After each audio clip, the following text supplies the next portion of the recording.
Program sasaran fisik perehapan Masjid Baitul Mutakin, program TMMD ke-111, Kodim 0718 Pati terus berlanjut. Anggota Satgas bersama anggota Polri dan warga setempat gotong royong bersama kerjakan perehapan yang kini mulai tahap plester genteng.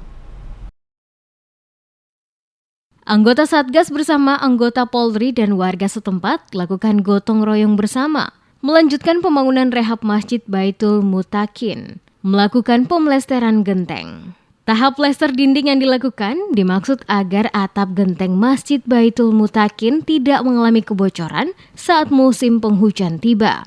Sersan 2 Irwanto berharap pengerjaan dapat diselesaikan dengan baik, sehingga Masjid Baitul Mutakin hasil nyata dari perehapan tersebut dapat benar-benar dirasakan oleh warga setempat, sehingga semakin bersemangat untuk beribadah. Pemplesteran masjid, tepatnya di bagian atasnya, tujuannya banyak. Yang pertama, antara lain biar nggak bocor, biar istilahnya biar nyaman untuk ditempatinya. Harapan ke depan biar masjid semakin bagus dan dapat dinikmati masyarakat, khususnya masyarakat di sini, yaitu taman.